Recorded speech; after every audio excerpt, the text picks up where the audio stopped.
Bienvenidos oyentes, les saludamos un día más aquí en el informativo de Radio Sefarad que comenta Jorge. ¿Qué tal? ¿Qué tal, Alejandro? Comenzamos con los titulares. El presidente sirio acusa a Israel de buscar el caos y la destrucción.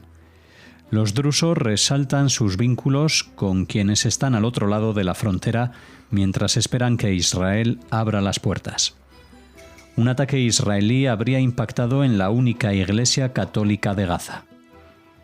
Un acuerdo con Hamás más probable que no si Israel varía sus demandas de retirada. El partido ultraortodoxo sefardí Shas abandona el gobierno israelí por la ley de alistamiento, aunque sigue siendo parte de la coalición del primer ministro. Estos son los asuntos de hoy aquí en el informativo de Radio Sefarad. Comenzamos hablando del presidente interino de Siria, Ahmed al-Sharaa. Acusó el jueves a Israel de buscar el caos y la destrucción después de lanzar ataques aéreos contra las fuerzas de su gobierno con el objetivo declarado de proteger a la comunidad drusa de su vecino. Testigos en Esbeida, una ciudad de mayoría drusa en el sur de Siria, dijeron que las fuerzas gubernamentales enviadas allí con el objetivo declarado de poner fin a los enfrentamientos que duraban días entre combatientes drusos y beduinos en realidad se había unido a estos últimos para atacar a combatientes drusos y civiles. El régimen sirio anunció el miércoles por la noche que había comenzado a retirar su ejército de Esbeida después de acordar un nuevo cese del fuego que dijo pondría fin por completo a sus operaciones militares allí, incluso cuando algunos líderes drusos rechazaron el acuerdo e Israel, que hizo estallar parte del Ministerio de Defensa de Siria y atacó cerca del Palacio Presidencial más temprano ese día, prometió proteger a la comunidad. Sharaa dijo en su discurso televisado que el pueblo sirio estaba dispuesto a luchar si su dignidad se veía amenazada. Sharaa prometió que aquellos que están detrás de la violencia contra la minoría drusa, que llevó a Israel a intervenir, serán considerados responsables. Los ataques marcaron una importante escalada israelí contra la administración islamista de Sharaa. Se produjeron a pesar del estrechamiento de sus vínculos con Estados Unidos y de la creciente colaboración de su administración con Israel en materia de seguridad. Israel, que describe a los nuevos gobernantes de Siria como yihadistas apenas disfrazados, ha declarado que no les permitirá desplegar fuerzas en el sur de Siria y se ha comprometido a proteger a la comunidad drusa de la zona de cualquier ataque, alentado por los llamamientos de la propia minoría drusa israelí. Unos 1.000 jóvenes drusos cruzaron la frontera de Israel hacia Siria el miércoles con el objetivo de llegar a Esbeida y apoyar a su comunidad en la lucha. Se estima que en esta ola de violencia han muerto 79 combatientes drusos y 55 civiles han muerto, 27 de ellos en ejecuciones sumarias perpetradas por miembros de los Ministerios de Defensa e Interior, mientras que 189 miembros de estos ministerios y 18 combatientes beduinos también han muerto. En redes sociales aparecieron vídeos de combatientes afiliados al gobierno afeitando a la fuerza el bigote de jeques drusos y pisoteando banderas drusas y fotos de clérigos religiosos. Otros vídeos mostraban a combatientes drusos golpeando a las fuerzas gubernamentales capturadas y posando junto a sus cuerpos. Bueno, estos incidentes posiblemente cuando ustedes los oigan ya habrán sido superados, entre otras cosas por la acción contundente que ha tenido Israel y que no le ha quedado más opción al presidente de Siria de pronunciarse al respecto y incluso afirmar que aquellos que están detrás de esta violencia contra la minoría drusa serán considerados responsables. Lo que pasa que, claro, estamos hablando de las fuerzas que son aliadas de su gobierno, a los que va a considerar responsables de lo que ha sucedido. En resumen, han habido enfrentamientos en el sur del país entre las comunidades beduinas que están respaldadas por el nuevo gobierno y los drusos de la zona.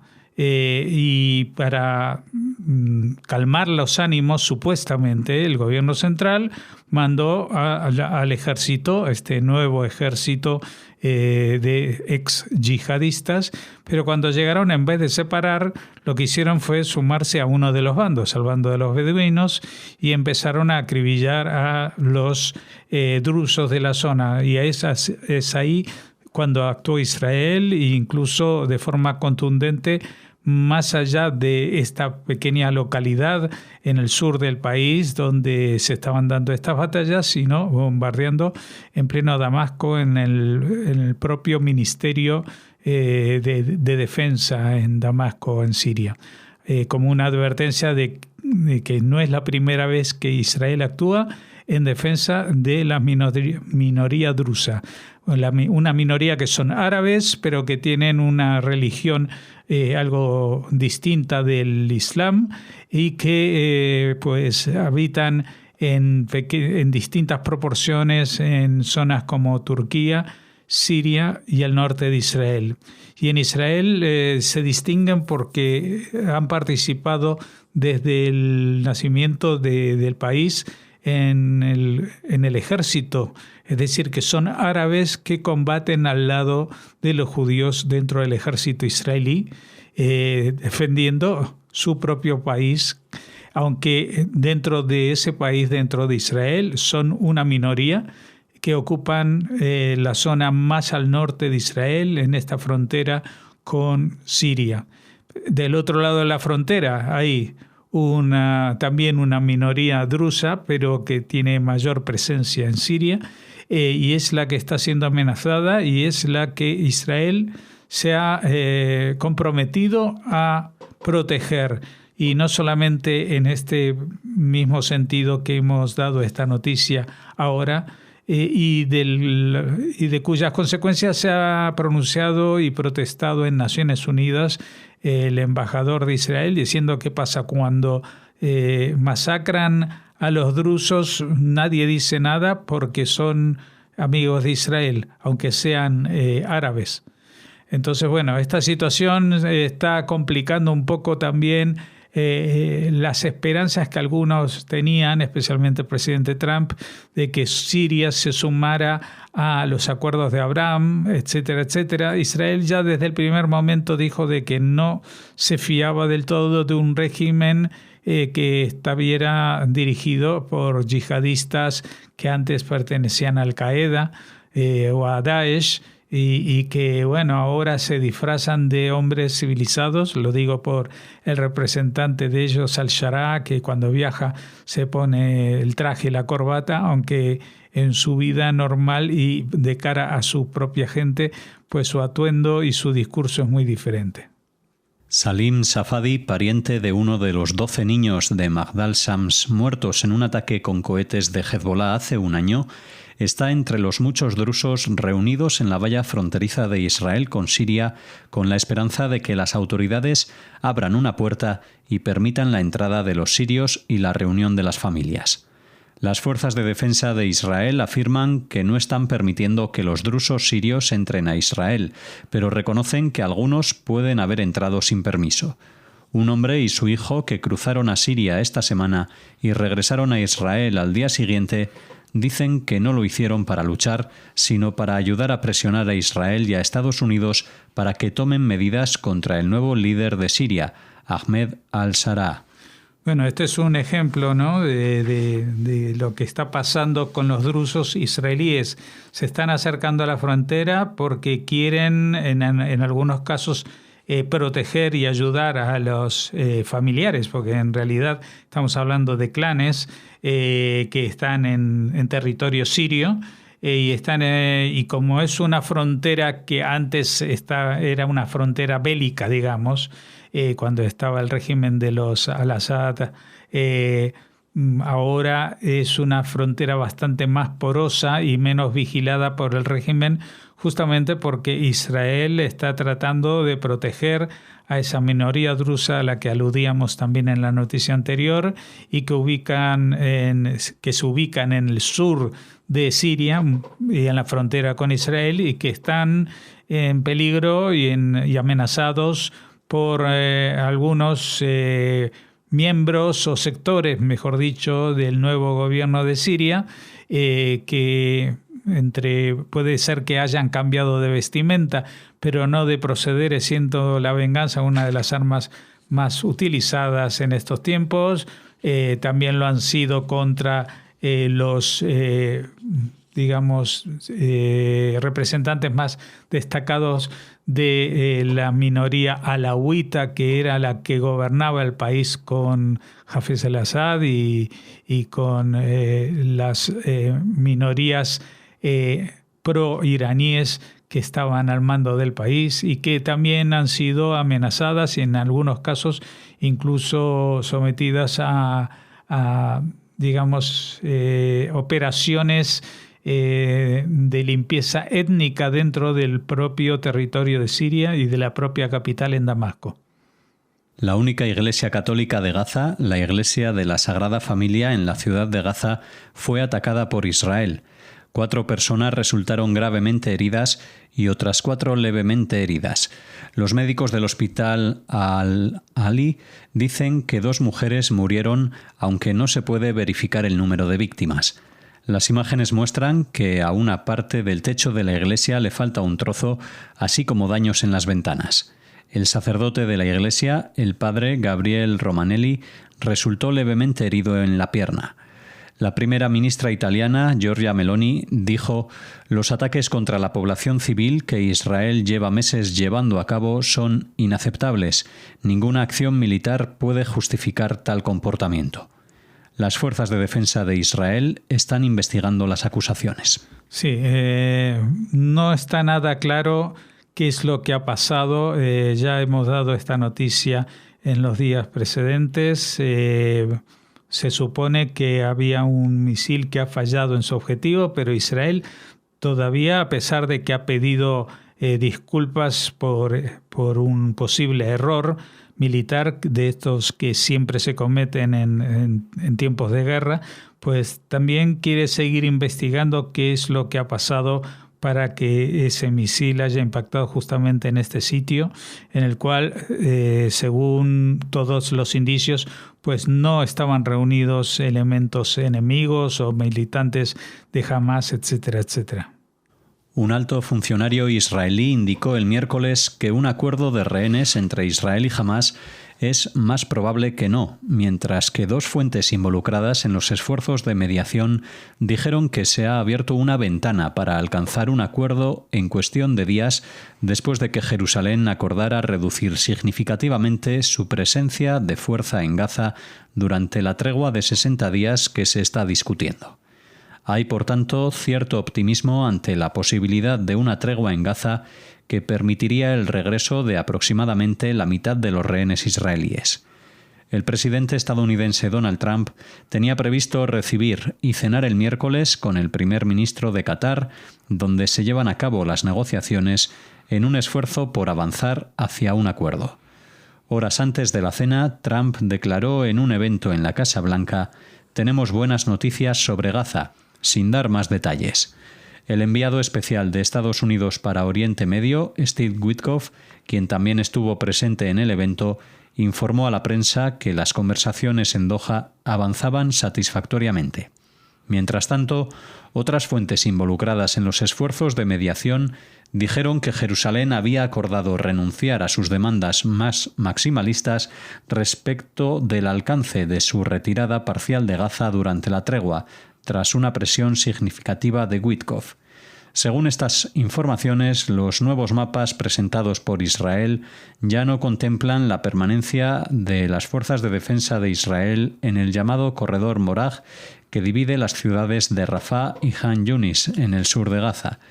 Israel también habría acordado reducir el alcance de su presencia en Rafah, donde había dicho que pretendía crear una controvertida ciudad humanitaria a la que la población de Gaza sería trasladada, examinada a su entrada y de la que se le impediría salir, ya que Jerusalén esperaba alentar la emigración de los habitantes de Gaza desde la franja. Bueno, como vemos, estamos en una época en la que seguimos más inmersos en los rumores que en las decisiones. Se ha anunciado tantas veces que estamos cerca de un acuerdo, de un nuevo acuerdo de tregua, que realmente es difícil creerlo. Pero según no solamente estas noticias, sino también los comentarios de los expertos en el propio Israel, parece que esta vez sí que sí, que esta propuesta de Witkoff que se había puesto en la mesa ya hace unos meses, de una tregua de 60 días con una retirada parcial de Israel de algunos puntos de la Franja de Gaza, la liberación de al menos 10 rehenes israelíes con vida y otros 18 de los cadáveres, a cambio de una cantidad de momento no comunicada de presos palestinos, pues parece que esta propuesta está siendo contemplada, sigue adelante. Israel está dando el brazo a torcer en algunas cuestiones por presiones de Estados Unidos, como las garantías de dejar a estos contingentes militares en la zona. Parece que va a renunciar a un control militar más estricto, a sabiendas también de que las capacidades, al menos en el plano militar de Hamas, hoy en día son prácticamente nulas. Hamas se está manejando como un grupo terrorista que de forma incidental pues puede lograr algún avance matando a soldados que estén en la zona, o lanzando algún misil, muy pocos, o incluso disparando contra su propia gente en las filas de donde se reparte la ayuda humanitaria. Pero más allá de ello no tienen, digamos, capacidad militar. Y bueno, también a estas alturas Netanyahu está convencido por las presiones americanas que no va a poder llevar a cabo su plan de una eliminación definitiva de todos los elementos afines a Hamas en la Franja de Gaza, con lo cual hay cierta expectativa y cierta posibilidad de que esta vez sí que sí. Eso es lo que todo el mundo está opinando, incluso en Israel.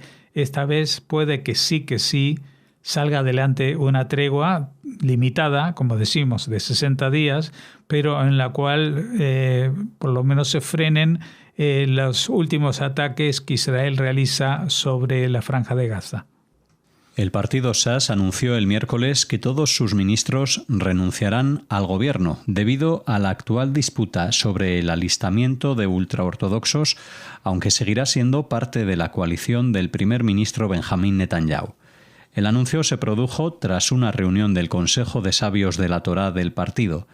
Al leer una declaración del Consejo, el ministro de Servicios Religiosos, Mijael Malkieli, condenó la persistente y terrible persecución del gobierno contra los estudiantes de la Yeshivá, que atribuyó al partido Likud de Netanyahu.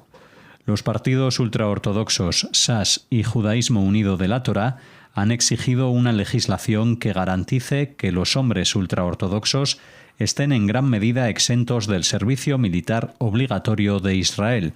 Pero Yuli Edelstein, el diputado del Likud que preside el Comité de Asuntos Exteriores y Defensa de la Knesset, se ha negado a avanzar con un proyecto de ley que satisfaga las demandas de dichos partidos, argumentando que solo apoyará la legislación que satisfaga las necesidades de personal del ejército después de más de 21 agotadores meses de guerra.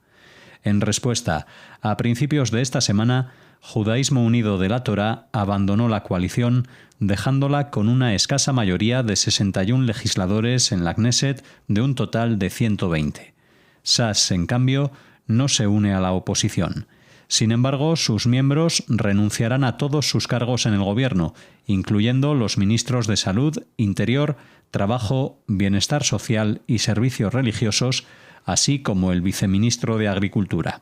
Se cree que unos 80.000 hombres ultraortodoxos de entre 18 y 24 años cumplen los requisitos para servir en las fuerzas de defensa de Israel, pero aún no se han alistado. El ejército ha declarado que necesita urgentemente 12.000 reclutas debido a la presión sobre las fuerzas permanentes y de reserva en medio de la guerra en curso contra Hamás en Gaza y los combates en otros frentes. Actualmente, solo unos 1.800 ultraortodoxos se alistan anualmente. Durante el último año, unos 2.700, muy por debajo del objetivo del ejército de 4.800. Y este objetivo de 4.800 era según antes de que, se quitaran todas las trabas para imponer esta ley de reclutamiento que ya se aprobó hace muchísimo tiempo, pero fue por todas las instancias jurídicas y después por todas las instancias políticas y no termina de entrar, a la realidad, ¿no? Estamos hablando de que existe una reserva de hombres en edad de servir en el ejército de entre 18 y 24 años, de 80.000 personas. Y Israel ahora mismo lleva 21 meses en guerra y evidentemente tiene que liberar no solamente para dar descanso algún día a los hombres que forman el ejército obligatorio entre 18 y 21 años, sino también a los reservistas que están,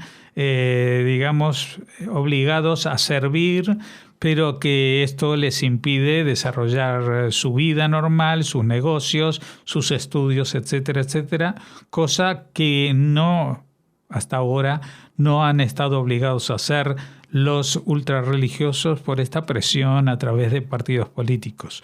Hoy en día, como decimos, la situación es la siguiente. En la coalición había dos partidos ultrarreligiosos, uno de origen ashkenazí y otro de origen sefardí. Los de origen ashkenazí se salieron del gobierno y se salen de la coalición y entonces ahora mismo dejan la mayoría de la Knesset un poquito temblando, ¿no? Porque está 61 de 120, aunque esta proporción no es en la realidad muy efectiva, porque dentro del panorama del Parlamento israelí hay partidos como Hadash-Ta'al, que son partidos de árabes israelíes que no forman parte nunca de ninguna coalición de gobierno porque están en contra de la propia existencia o el carácter judío de la existencia de un país llamado Israel. Con lo cual, este 61%, a pesar de eso, suele ser suficiente para seguir gobernando. Y la novedad es que este partido ultraortodoxo, pero sefardí, Shas, tiene las mismas reivindicaciones, pero no se sale del gobierno. Es decir, se sale del gobierno, pero no de la coalición. Ha dejado todos los ministerios en los que participaba, pero sigue, votando junto con las decisiones del gobierno en la coalición. Es decir, que no están presionando porque de hacerlo, pues esto podría llevar a una moción de censura al propio gobierno y en ese caso, pues habría nuevas elecciones y nadie sabe muy bien qué es lo que podría pasar. Porque aunque el Likud conservase, el porcentaje de partido como partido más votado, no es tan fácil de que lograse volver a formar una coalición de gobierno. Así que, nadie está interesado, nadie del gobierno, nadie de esta coalición de gobierno está interesado en que haya nuevas elecciones, con lo cual emiten sus protestas, dicen que abandonan, pero en realidad están funcionando, soportando este gobierno en unas circunstancias muy distintas y prácticamente sin parangón con estas. Pues es un poco lo que pasa en España con los partidos que forman, que dan apoyo al gobierno aunque no forman parte de la coalición. Lo critican, hacen a veces chantajes y presiones, pero no se alejan de las posturas de este gobierno, tampoco en España. Así finalizamos este informativo. Les invitamos como siempre a escucharnos la semana próxima con más noticias aquí en Radio Sefarad.